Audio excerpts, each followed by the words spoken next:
the night the world almost ended. September 26, 1983.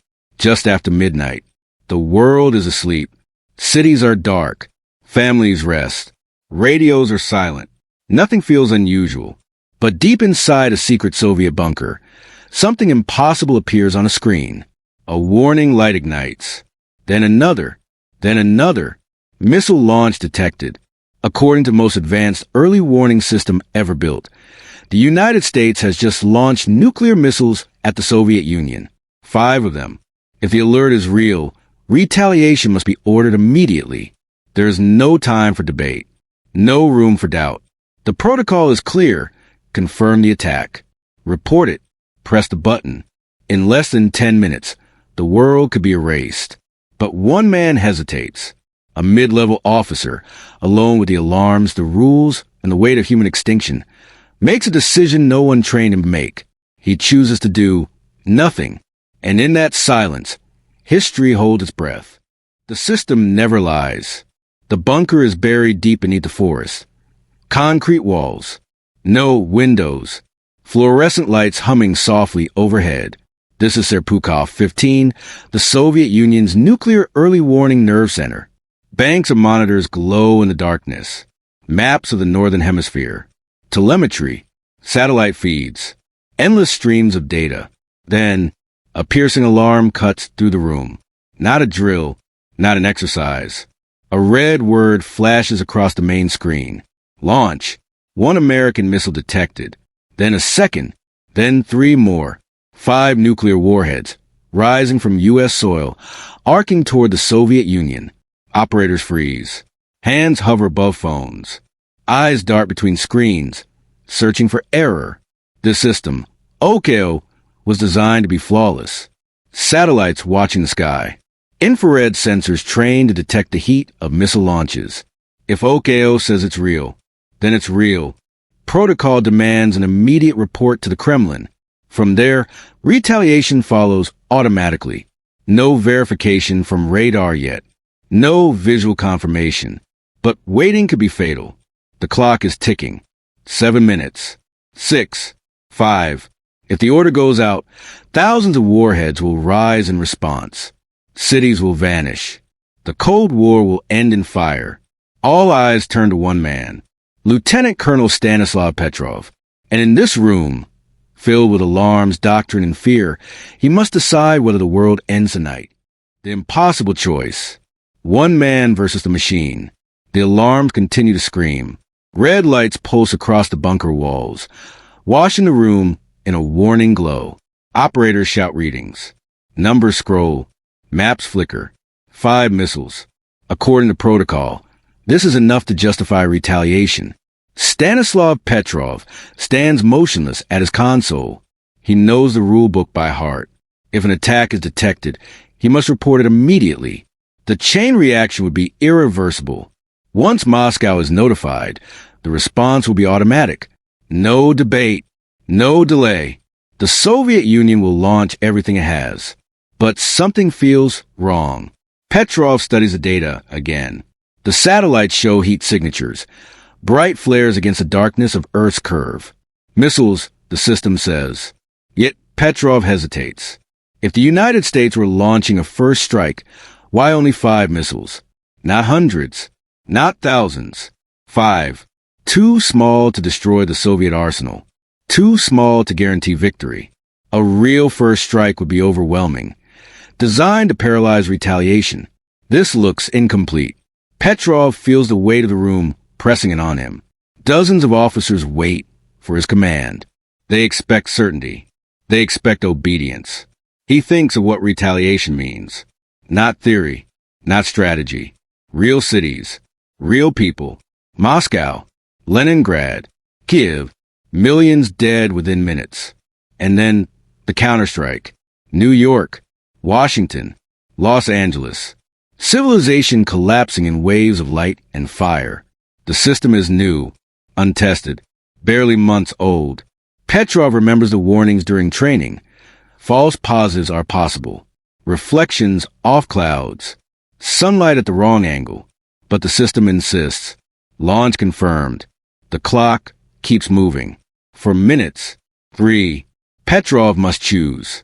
Trust a machine and possibly end the world, or trust his instincts and risk being wrong. If he delays and the missiles are real, the Soviet Union could be destroyed. He will be remembered as the man who failed. If he reports and it's false, there may be no one left to remember anything. Sweat beads on his forehead. His mouth is dry. Then Petrov makes a decision. He picks up the phone, and instead of reporting a confirmed nuclear attack, he says one word that defies protocol, logic, and survival instinct. False alarm. Waiting for the fire that never comes. The alarms stop, not because the danger has passed, but because Stanislav Petrov has ordered them ignored. The bunker falls into an unnatural quiet. No shouting, no flashing warnings. Only the low hum of machines and the sound of breathing. Every man in the room understands what has just happened. Petrov has broken protocol. If he is wrong, there will be no correction, no second chance, no time to apologize. They wait. Eyes remain fixed on the wall clocks, seconds crawling forward like hours. Each tick sounds louder than the last. Outside the bunker, the world continues unaware. Moscow sleeps. New York glows with city lights. Families eat dinner. Children finish homework. None of them know that the survival of their cities now depends on one Soviet officer refusing to follow orders. Petrov remains standing. He does not sit. He does not speak. His gaze stays locked on the satellite readouts. If missiles are truly incoming, ground-based radar will detect them soon. Massive objects ripping through the atmosphere. There is no hiding that. The countdown begins inside every mind in the room. 10 minutes. 9. 8. Sweat drips down Petrov's spine. His training screams that he has made a catastrophic mistake. His instincts whisper that he has saved the world. No one knows which voice is right. A junior officer glances at Petrov, then quickly looks away. To speak now would be to share the responsibility. Minutes pass. Nothing happens. No radar confirmation. No secondary alerts. The clocks continue. 5 minutes. If the missiles were real, they would be visible now. Still nothing. The silence becomes unbearable. Every man listens to the sound that will mean the end. The confirmation call. The emergency siren. The impossible order. But it never comes. Finally, a quiet voice breaks the tension. Negative ground radar contact. Another pause. Then confirmation. No missiles detected. The room exhales as one. Some men sink into chairs. Others rub their faces in disbelief. Petrov closes his eyes. Just for a second, the system had been wrong.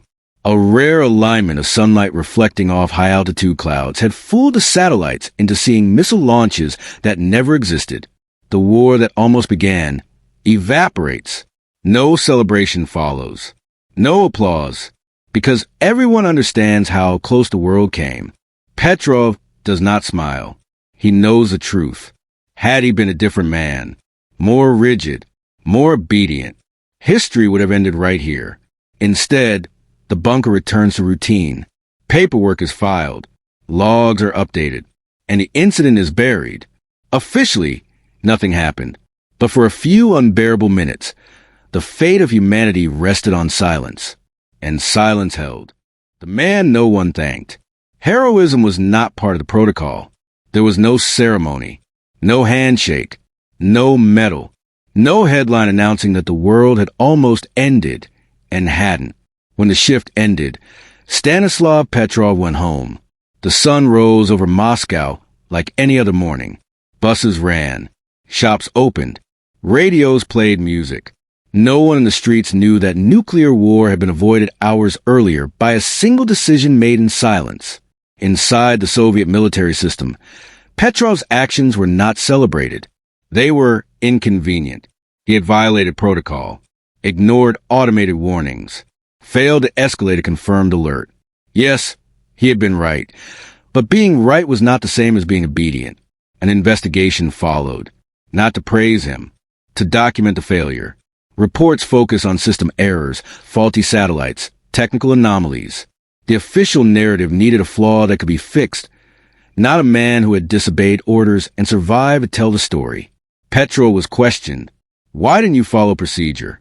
Why didn't you trust the system? Why didn't you report immediately? His answer never changed. Because it didn't make sense. 5 missiles. Not hundreds. Not a full-scale strike. If the United States wanted war, it wouldn't begin with a handful of launches that invited retaliation. Logic, simple human logic, had overridden the machine. That answer made him dangerous. The system was built on certainty, not intuition. On obedience, not judgment. Petrov was quietly reassigned. Promotion stopped. His career stalled.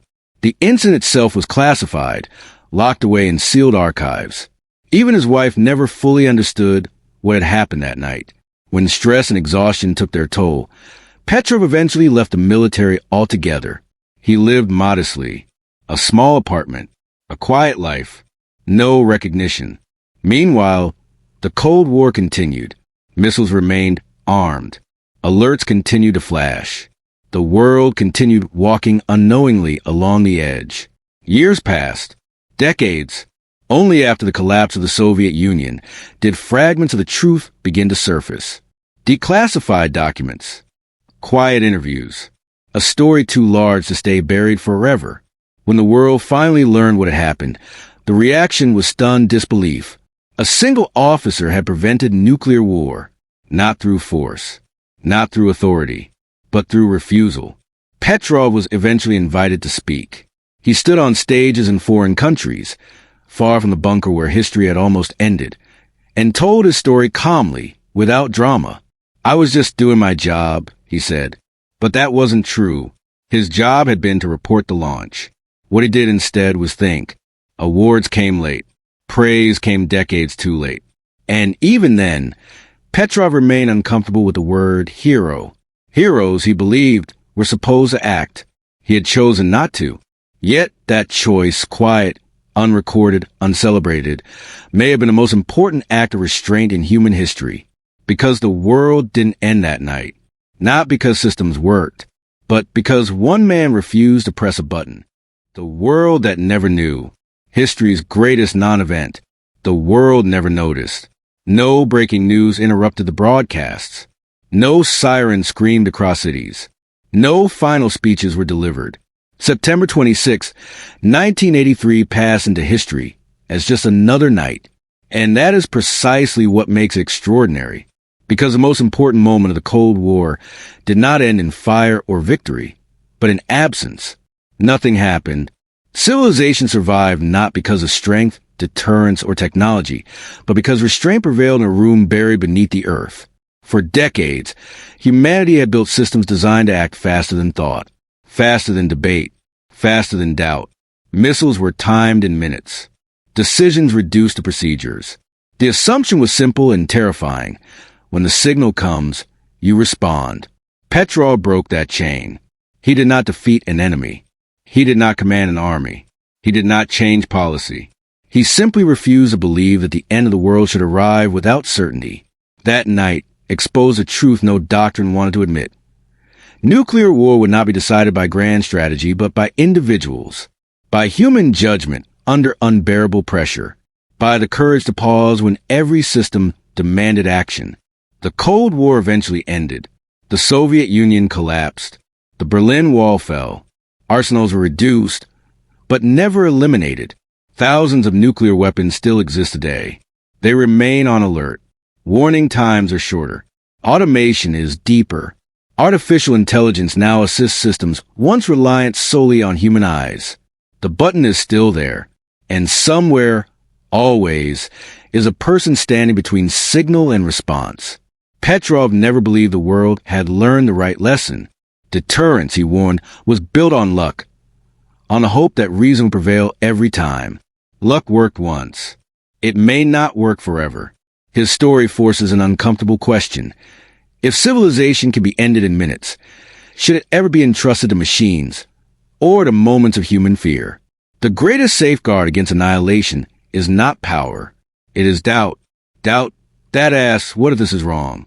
Doubt that refuses to mistake data for truth. Doubt that remembers what is at stake. The world that never knew how close it came to ending still lives beneath the same shadow. Every quiet day is a victory of restraint. Every night without fire is a reminder that survival is not guaranteed. It is chosen. Stanislav Petrov died in 2017. There was no global day of mourning, no statues in capital cities, no holidays in his name. But every sunrise since September 1983 carries his legacy, because the most important button in history was never pressed. And the future of humanity, still today, depends on that same choice, being made again and again and again.